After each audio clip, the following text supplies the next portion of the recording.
The grit of the Arizona territory gets into a soul. It stains it the color of rust and regret.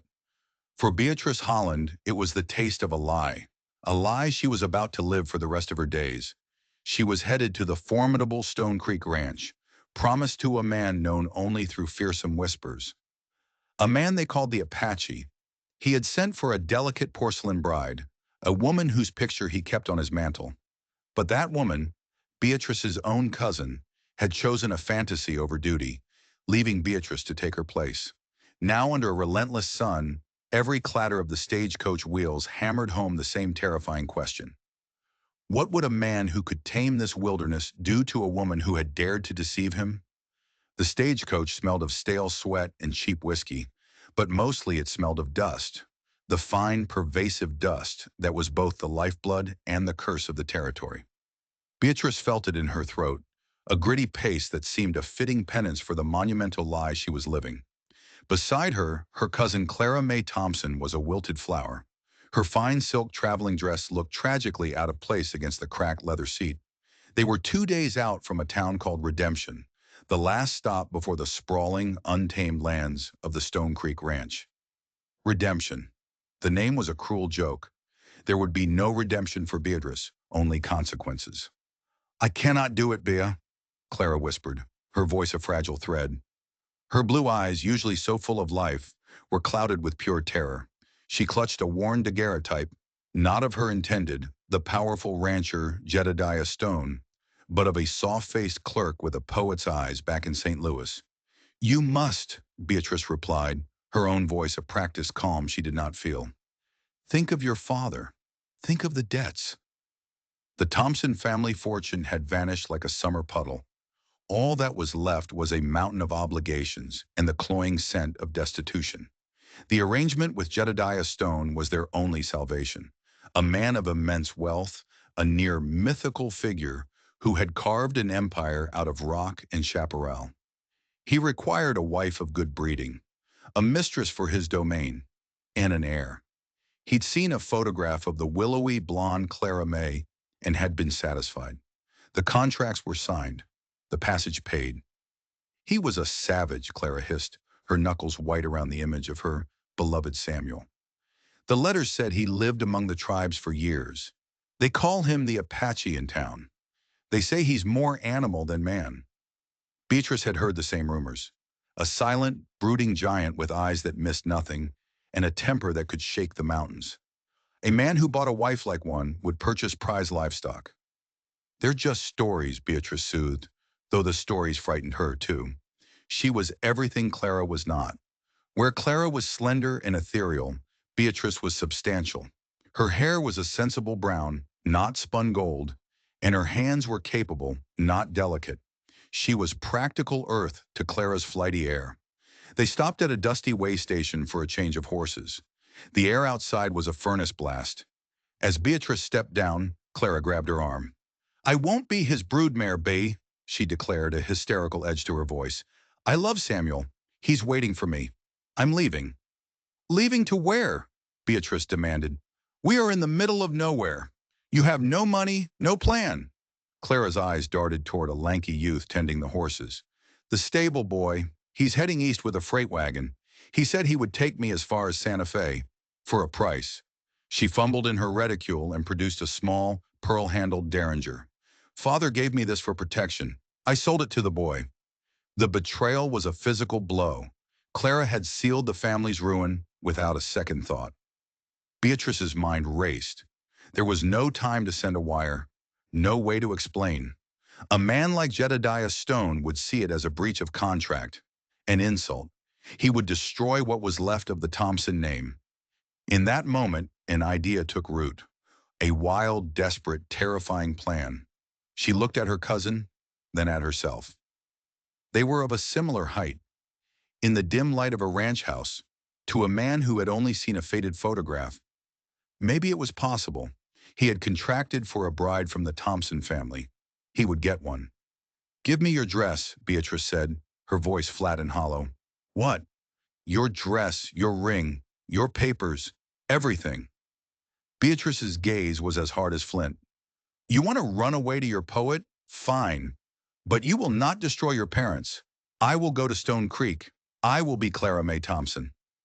The enormity of the proposal hung between them. For Clara, it was a miraculous escape. For Beatrice, a life sentence. Inside the grimy way station room, they made the switch. Clara's fine blue silk was tight across Beatrice's shoulders, a confinement she wasn't used to. When Clara, dressed in Beatrice's sturdy brown suit, slipped out to meet the stable boy, she didn't look back. She left Beatrice Holland standing alone in a borrowed dress and a stolen identity, waiting for the stagecoach that would carry her into the heart of a lie, into the hands of the man they called the Apache. The final leg of the journey was in a sturdy buckboard wagon. The driver's face seemed carved from sun-beaten leather. He introduced himself as Gus, Mr. Stone's foreman, and said little else. His silence was a heavy, watchful thing. His eyes, when they chanced to land on Beatrice, were shrewd and assessing. He looked at her, then at a photograph of Clara he pulled from his pocket, then back at her. A flicker of confusion crossed his features before he masked it. "You look healthier than your picture, ma'am," was all he said, his tone unreadable. Beatrice's heart hammered. "Travel agrees with me," she managed to reply. Stone Creek Ranch wasn't a ranch. It was a fortress. The main house was a long, low structure of thick adobe and dark timber. It was imposing, masculine, and utterly devoid of any welcoming touches. Jedediah Stone was waiting on the veranda. The rumors hadn't done him justice. He was taller than she'd imagined, with shoulders that strained the fabric of his simple linen shirt. His hair was black as a raven's wing, his skin tanned to a deep bronze. But it was his face that captured her, a study in harsh angles and stark planes. And his eyes, they were a pale, piercing gray, the color of a winter sky. They missed nothing. He did not smile. He simply watched as Gus helped her down. His gaze wasn't cruel, but it was intensely analytical, as if he were judging livestock. It swept over her, taking in the ill-fitting dress, the flush on her cheeks, the sturdiness of her frame. "You are not what I expected," he said. His voice was a low rumble, like distant thunder. It held no accusation, merely a statement of fact. "The photograph was taken some years ago," Beatrice lied, her palms sweating.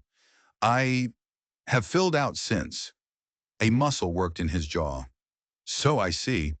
He gestured toward the door. "Gus will see to your luggage. The housekeeper, Maria, will show you to your room. We dine at sundown." And with that, he turned and walked back inside. He left her on the dusty porch, the weight of his disapproval settling upon her like a shroud. Jedediah Stone was not a fool. He knew she was not the delicate girl in the picture. The question was not if he would uncover the truth, but when, and what form his wrath would take. Dinner was a silent, agonizing affair. They sat at opposite ends of a long, polished table in a dining hall that could have seated 20. The silence was Jedediah's weapon. He seemed perfectly comfortable in it, eating with a focused economy of motion. He didn't ask about her journey, her family, her life. He just sat and watched and listened to the sound of her fork scraping against her plate. "The ranch is very large," she finally offered, her voice sounding small. He looked up, his gray eyes pinning her in place. "It is." "The creek is lovely," she tried again. "Such clear water." "It is the reason I am alive," he replied, his tone chillingly matter-of-fact. "And my enemies are not." The conversation died there. After the meal he rose. "I have work to do. Your room connects to mine through a shared dressing room. We will be married by the circuit judge on Saturday, 4 days from now." He stated it as he would the time for a cattle drive. It was a transaction. He had paid for a wife, and on Saturday he would take possession of his purchase. The first few days were an exercise in tense observation. The housekeeper, Maria, a small, stern woman with eyes as dark as her employer's, rebuffed her offers of help. The ranch hands were polite but distant. They were Jedediah's men, and she was an outsider, an unknown quantity. Jedediah himself remained an enigma. He was gone before sunrise and returned long after dusk. She was living on a knife's edge, waiting for the blade to fall. The night before the wedding was the worst. A storm rolled in, shaking the foundations of the adobe house. Sleep was impossible. She was about to bind herself to a man who looked at her like a line item in a ledger. A man who clearly knew something was amiss, but was proceeding anyway. Why? Did he simply not care who the woman was, as long as she was healthy enough to bear a son? The thought was a cold knot in her stomach. The storm passed before dawn. Exhausted, Beatrice finally drifted into a deep sleep. She awoke with a start, disoriented. The room was still dark. She had overslept. She sat up abruptly, swinging her legs over the side of the massive four-poster bed. And then it happened. It wasn't a loud crack. It was a sickening, splintering groan, a sound of protesting wood giving way. The right side of the massive bed frame tilted violently, and with a final, percussive crunch, the headboard collapsed. The mattress slumped to the floor, taking Beatrice with it in a tangle of sheets. She lay there, stunned, mortified. She had broken the bed. The fortress-like bed that had seemed as indestructible as the man who owned the house. The door to the adjoining dressing room flew open. Jedediah Stone stood there, silhouetted against the lamp he held aloft. He wore only a pair of trousers, his bare chest and shoulders looking even more formidable. His eyes, wide with alarm, took in the scene. The shattered bed frame, the splintered post, and Beatrice tangled in the bedding like a caught fish. Beatrice braced for the explosion. This was it. The lie would be torn asunder by a simple broken bed. But Jedediah didn't yell.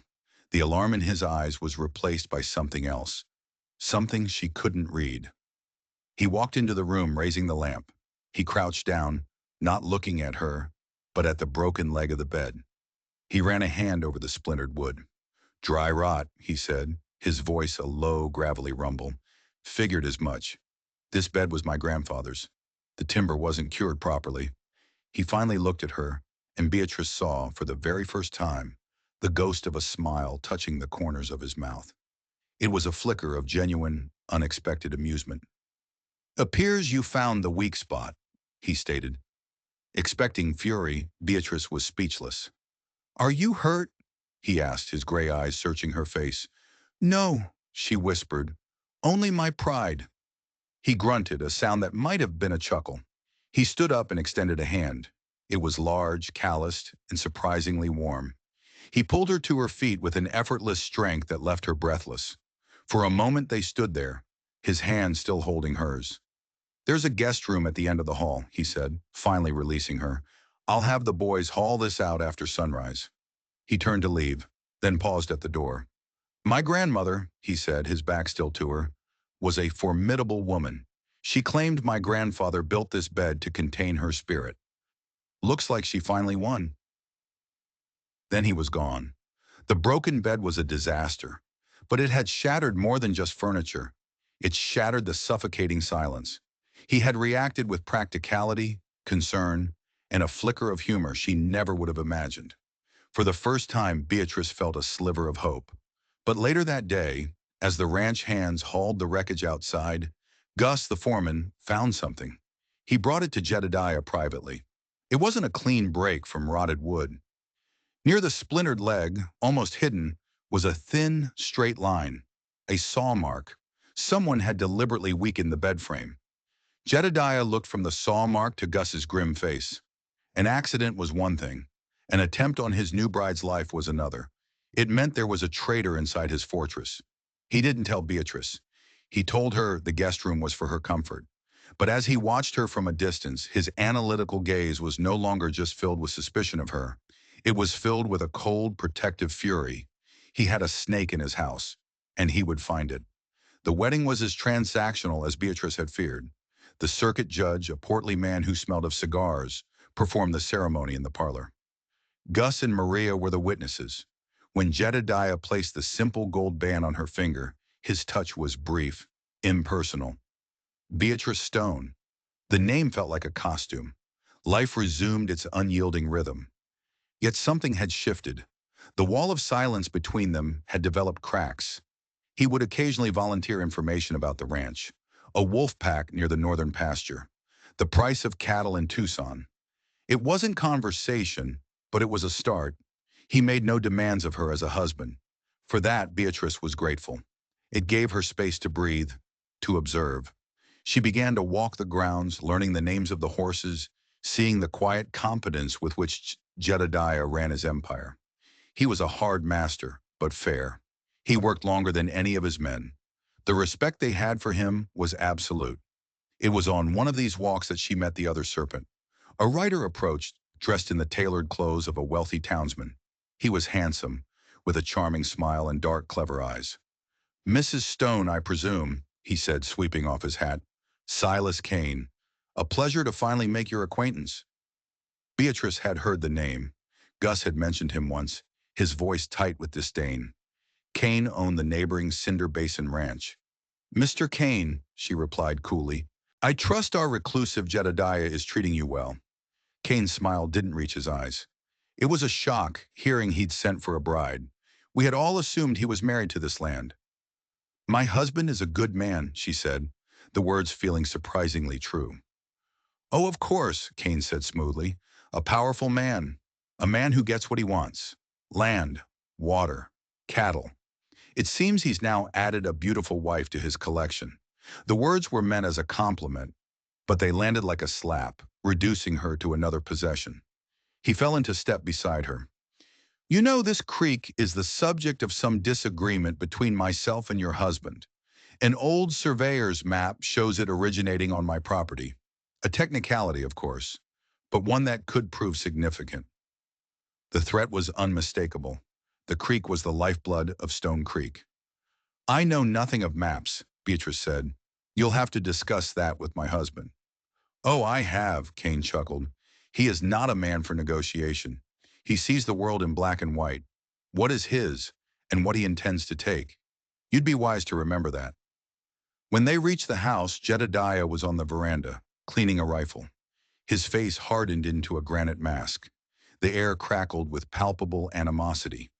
"Kane," Jedediah said, his voice flat. "Stone," Kane replied with a mock bow. "Just welcoming your lovely bride." "My wife knows who her neighbors are," Jedediah said, his gray eyes locked on Kane's. "And she knows which ones to trust." The two men stared at each other, a silent battle of wills. Finally, Kane tipped his hat and rode away. Beatrice watched him go, an uneasy feeling in her stomach. Jedediah was watching her. "Stay away from him," he ordered, his voice low and hard. "He is a snake. He smiles while he sinks his fangs in." That night, unable to sleep, Beatrice wandered into Jedediah's study. On his desk, she saw a collection of letters. The top one was from a law firm in Tucson. It was a response to Jedediah's inquiries about land claims filed by Silas Kane. It spoke of fraudulent documents and paid witnesses. Kane was actively maneuvering to steal the water. Tucked beneath the legal letters was an older folded document, a map. It showed the original Stone family claim, but it was signed by two men, Jedediah's father and Silas Kane's father. They had been partners. The feud wasn't just business, it was a betrayal. It was personal. Later, from the darkened hallway, she overheard Jedediah and Gus speaking on the veranda. "He's damming the upper fork," Gus was saying. "Just a trickle for now, but he's testing you, Jed." "I know what he's doing." Jedediah's voice was a low growl. "He thinks the wedding, a new wife, has made me soft, distracted." "Is he wrong?" Gus asked pointedly. There was a long pause. "She's not a distraction," Jedediah said finally, his voice holding a note of quiet, fierce defensiveness. "She's different." Beatrice retreated to her room, her heart pounding. The whispers in the dust were turning into a roar, and she, the imposter, felt a fierce, unexpected surge of protectiveness for the ranch and for the silent, complicated man who was now her husband. The first 6 steer stumbled near the watering trough, its breath coming in ragged pants. Within a day, 3 more were down. By the end of the week, a dozen of Jedediah's prize cattle were afflicted with a strange wasting sickness. They refused to eat, and a foul foam frothed at their mouths. Panic rippled through the ranch. This herd was Jedediah's life's work. He and Gus were relentless, riding the pastures, their faces growing grimmer. They suspected poison, a deliberate act by Kane, but they couldn't find proof. The water was clean, the feed untainted. Jedediah grew more silent, the chasm between them widening once more. He was a man who exerted absolute control, and this invisible enemy was confounding him. One afternoon, Beatrice brought sandwiches out to the quarantine pens. She saw them examining a new plant that had sprung up in patches nearby, a weed with small, deceptively pretty purple flowers. "Never seen this before," Gus was saying, nudging it with his boot. "The sick ones seem to be grazing near it." Beatrice paused. The plant was familiar. She had seen it years ago, with her great-aunt, an herbalist. "It's called black knapweed," she said, her voice quiet but clear. Both men turned, staring. "The flowers and leaves are harmless," she continued, stepping closer. "But the roots, if the cattle pull them up, the roots are toxic. It builds in the gut, causes sores in the mouth, and eventually their insides just stop working."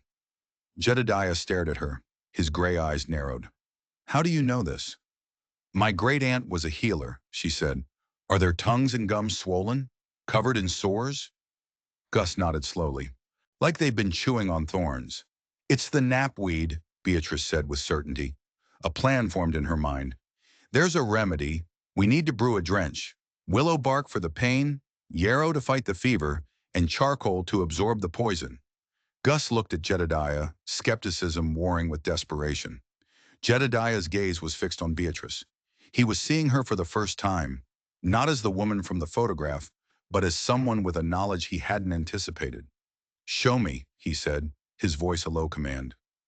For the next 2 days, the ranch became Beatrice's apothecary. Under her direction, they stripped bark and gathered herbs. In the kitchen, Maria gave her free rein. Great pots boiled on the stove, filling the house with a sharp, medicinal scent. Beatrice worked tirelessly, her pretense of being a lady forgotten. Her hands became stained and blistered. She wasn't playing a part. She was herself. Administering the drench was a dangerous, messy business. Jedediah chose the sickest bull, a massive animal, as their first patient. He and Gus roped the beast while Beatrice, her heart pounding, approached with the dark brew. "Easy now," Jedediah murmured. Not to the bull, but to her. He stood beside her, a solid, reassuring wall. They worked from sunup to sundown. On the third morning, Beatrice awoke to a strange silence. She rushed outside. Jedediah was standing by the quarantine pen, his back to her. Her stomach plummeted. It hadn't worked. She came to stand beside him, dreading what she would see.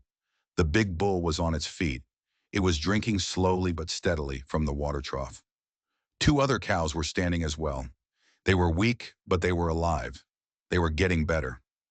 Relief so profound it made her dizzy washed over Beatrice. Jedediah turned to look at her. The exhaustion was still in his face, but something else was there too.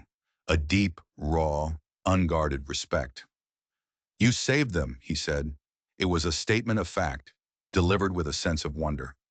"Your hands and—" "They are not the hands of a society lady." Beatrice looked down at the calluses, the scratches. For the first time, she felt no shame. She raised her chin and met his gaze. "No," she said, her voice clear and strong. "They are not." He held her gaze, and in the quiet space between them, the lie they were living seemed to crumble. He wasn't looking at Clara Mae Thompson. He was looking at Beatrice Stone, his wife. But something was wrong. Days later, 2 more cattle fell sick. The drench had worked on the others, but the poison was still spreading. It didn't make sense. The knapweed had been cleared. Beatrice was confused. The remedy should have worked completely. Jedediah's newfound respect began to curdle back into suspicion. How did a city girl know so much about obscure plants? Was it a trick? A long con? Had she somehow caused the sickness, only to ride in as the savior? His trust, so newly won, was shattered. He began locking his study at night. He spoke to her only in clipped sentences. The cold silence returned, worse than before, because now it was laced with the ghost of something warm she had lost. Beatrice was more alone than ever, trapped in a house with a husband who now saw her as a potential enemy. The postwriter brought the letter on a Tuesday. It wasn't from a law firm. The handwriting was delicate, feminine, and achingly familiar. It was from Clara Mae. Beatrice tore it open in the privacy of her room, her hands trembling. It wasn't a confession. It wasn't an apology. It was a demand. Clara's poet lover Samuel was no poet. He was a grifter, and he saw an opportunity. They were in San Francisco, out of money, and Samuel had convinced Clara that Jedediah Stone owed her. The letter was blunt. Send $5,000 or Clara would write to Jedediah and expose the entire deception. Beatrice felt the floor drop out from under her. She was trapped. Trapped by Cain's external threat, by Jedediah's renewed suspicion, by an unknown traitor in the house, and now by blackmail from her own family. She had no money of her own. The only way to get it was to steal it, from the husband who already thought she was a liar. Desperate, Beatrice searched her meager belongings. She had one thing of value, a small gold locket from her grandmother. It wouldn't fetch $5,000, but it was a start. She rode toward redemption, hoping to find a jeweler or a pawnbroker, a desperate plan forming in her mind. But she didn't know she was being followed. Maria, the stern housekeeper, had seen the terror in Beatrice's eyes after the letter arrived. She had seen her sneak out of the house. Her loyalty was to Jedediah, and she trusted no one. She tracked Beatrice from a distance. She watched as Beatrice met a traveling merchant on the road, and with a pained expression, tried to sell the locket. Maria rode up, her face a thundercloud. "What are you doing?" she demanded. Beatrice caught, stammered a weak excuse. "Do not lie to me," Maria said, her dark eyes flashing. "I know you are not the girl from the picture. The master is a hard man, but he is not a fool. He knew it the day you arrived." She paused, her gaze softening slightly. "But I have watched you. You have a strength that Paper Doll never would have. You saved the master's herd. You face his silence with your own. Now you are acting like a thief. Tell me why." Beatrice broke. The whole story came tumbling out. The switch, the deception, the broken bed, the blackmail. When she finished, Maria was silent for a long moment. "The man who pays for a bride gets what he pays for," she said cryptically. "But the man who earns a wife gets a partner." She looked Beatrice in the eye. "Jedediah's mother was my sister, not by blood, but by spirit. The Apache saved him when he was a boy, after his family was murdered. He is my family. I protect this house." Her voice dropped to a whisper. "The knapweed was a distraction. Your remedy worked, but the real poison is still being given to the cattle, a little at a time. The man who sabotaged your bed and is poisoning the herd is still in this house." A cold dread washed over Beatrice. "Who?" Before Maria could answer, they heard a shout from the direction of the ranch. A plume of black smoke was rising against the northern sky. "The North Fork Canyon," Maria breathed. "It's on fire." A ranch hand came galloping into the yard, his face pale with panic. "The North Fork Mesa! The whole canyon is going up." The canyon was dry as tinder. A fire there, with the wind blowing south, could wipe out Stone Creek's primary grazing lands in hours. "It's Cain," Jedediah snarled, his face like thunder. He didn't waste a second. Within minutes, every able-bodied man was saddled up, armed with shovels and wet blankets, riding hard towards the pillar of smoke. "Stay in the house! Lock the doors!" Jedediah ordered Beatrice, his hand gripping her arm for a brief, tight second before he disappeared in a cloud of dust. As the last rider vanished, Beatrice turned to Maria. "Who is it?" she demanded again. "The foreman," Maria said, her lips a thin line. "Gus." Suddenly it all made sense. Gus's suspicious look at the start, his presence when the knapweed was found, his pointed question to Jedediah on the porch. He was the snake. Just then, Gus limped out of the bunkhouse, clutching his leg. "Twisted my ankle," he grunted. "The master told me to stay back. Protect the house." The lie was blatant. He was staying behind for a reason. This was it. The fire was the diversion. Cain was making his move. A lone rider approached from the direction of town. The post rider. But he wasn't alone. Silas Cain rode beside him, a triumphant, predatory smirk on his face. Behind them, a dozen more of Cain's men appeared over the ridge. Gus walked to the main gate and swung it open. "Welcome to Stone Creek, Mr. Cain," he said. "It's all over," Cain called out, striding onto the veranda as if he owned it. "The fire will keep Jedediah busy for hours. By the time he gets back, the ranch will have a new owner." He held up a letter. "And this should finalize the transaction. A full confession. From your dear cousin Clara. Gus pulled his pistol. The house is ours, he sneered at Beatrice. But he underestimated Maria. She moved like a shadow, a large cast iron skillet appearing in her hand. She brought it down on Gus's head with a sickening thud. He crumpled to the ground. Get inside, Maria yelled, shoving Beatrice toward the door as Kane's men started forward. Bar the door! The first gunshot splintered the wood frame next to Beatrice's head. The siege had begun. They were trapped. Two women against more than a dozen armed men. Kane's men started trying to break down the heavy oak door. The windows! Maria shouted. Beatrice raced through the house, barring the heavy wooden shutters, her mind working furiously. She was no longer a frightened woman playing a part. She was the mistress of this house, and she would defend it. She ran to the kitchen. The stove! She yelled to Maria. Keep it burning! The assault on the door intensified. Wood groaned and splintered. From the side of the house, glass shattered as one of Kane's men broke a window pane, reaching in to unlatch a shutter. Beatrice was ready. She grabbed the pot of boiling water from the stove and threw its contents through the broken window. A scream of agony answered her. They held them off for what felt like an eternity. The house was a fortress, but Kane's men were relentless. They used a log as a battering ram, and the front door began to give way. It's over, Beatrice breathed, her back against the straining door. It is never over, Maria said, her face grim. She held up Jedediah's heavy rifle. Not while we still draw breath. Just as the door crashed open, another sound echoed through the valley. The thunder of hoofbeats. Dozens of them. Jedediah was back. The fire had been a decoy, smaller than reported, and he had sensed the trap. He and his men galloped into the yard, their faces black with soot and rage.